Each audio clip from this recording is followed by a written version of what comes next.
Have you heard about the infamous hot coffee case? The media portrayed it as a greedy woman trying to squeeze money out of a big corporation. But there's more to the story. Welcome to our channel, where we uncover the truth behind famous court cases. Today, we're diving into the Liebeck versus McDonald's hot coffee case. The media twisted the story, but we're here to set the record straight. Get ready to learn the other side of this infamous case and the truth behind Stella Liebeck's lawsuit. Don't forget to hit the subscribe button to stay updated on all our latest videos. On a fateful day in February of 1992, 79-year-old Stella Liebeck was sitting in the passenger seat of her grandson's car when she spilled a cup of McDonald's coffee on her lap. The spill resulted in severe third-degree burns on 16% of her body, including her inner thighs and genital area, causing her to spend over a week in the hospital for skin graft operations and extensive recovery time. The coffee was incredibly hot, so hot in fact that it caused third-degree burns without even touching her skin directly. This was no small burn. The skin was completely burned off, exposing the layers of muscle and tissue. This traumatic experience left Stella with a hefty medical bill, and she reached out to McDonald's for help covering the costs. However, they refused and instead offered her a mere $800.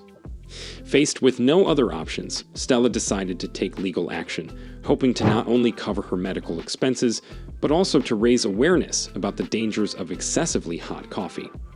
But as the story gained attention, the media twisted the truth and portrayed Stella as a greedy old lady trying to take advantage of a big corporation. Stella Liebeck was in a tough spot. At 79 years old, she had suffered severe burns from a cup of McDonald's coffee that was too hot to handle. To make matters worse, she was struggling to pay her mounting medical bills. So she wrote a letter to McDonald's, asking for help covering the costs of her treatment.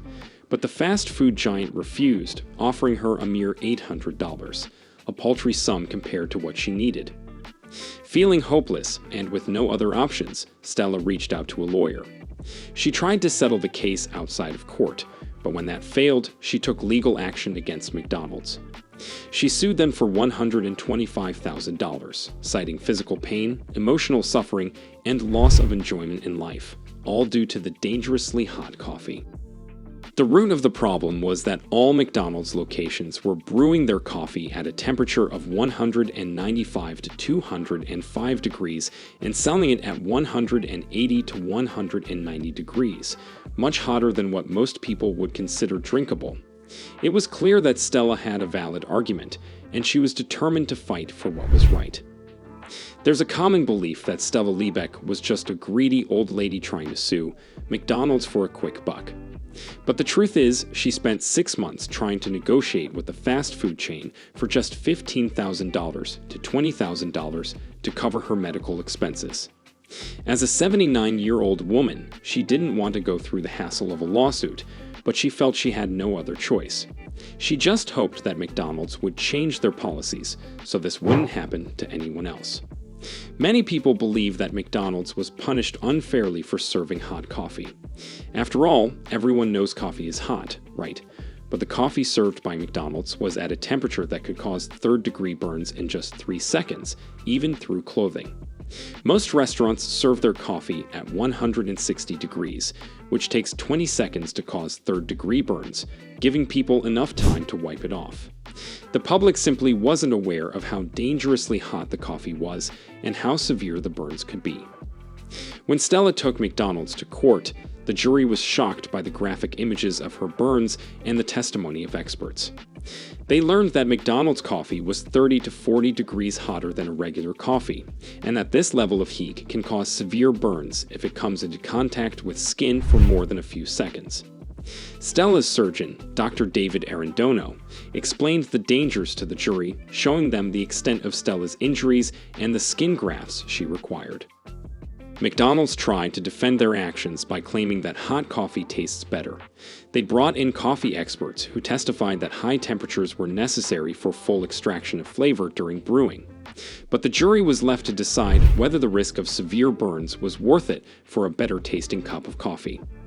McDonald's tried to argue that the blame should be placed on Stella Liebeck for holding the cup between her legs and not removing her clothes immediately after the spill. They also claimed that her age made her skin more vulnerable to injury. These arguments were successful in convincing the public, but the jury was not convinced.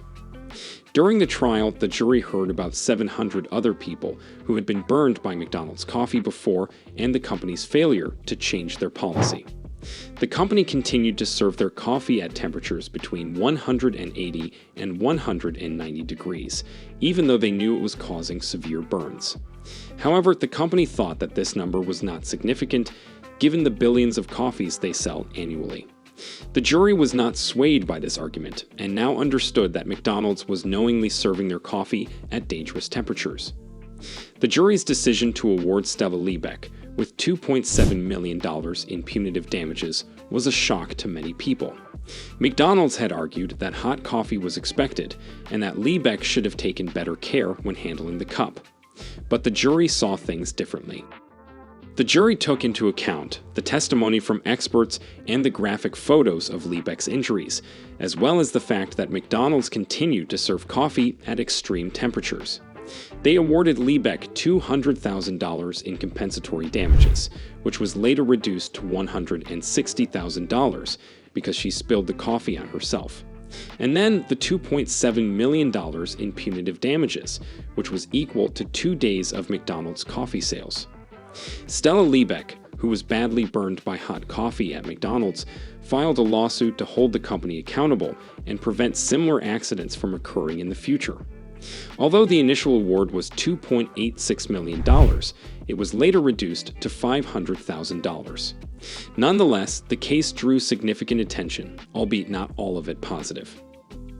Farnham, a spokesperson, remarked that the initial award caught everyone's attention, but not necessarily in a good way. The media coverage of the case focused on sensational headlines and soundbites, which led to widespread mockery and misinformation. As a result, many people did not have a complete understanding of the case's details.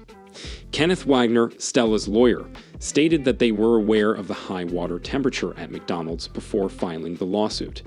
The temperature was in violation of franchise documents, and they sought to rectify the issue and ensure that nobody else would be harmed.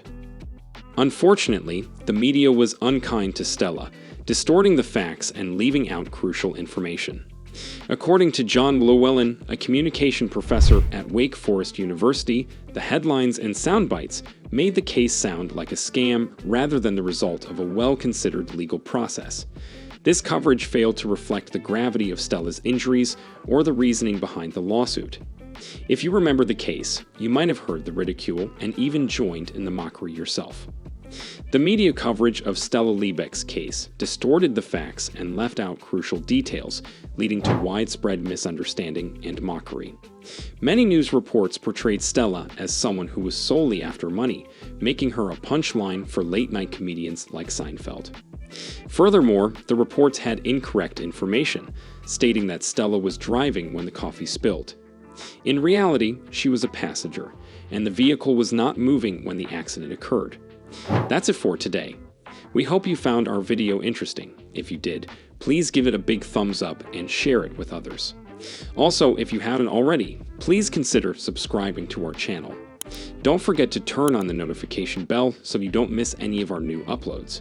In the end, thanks for watching and see you next time.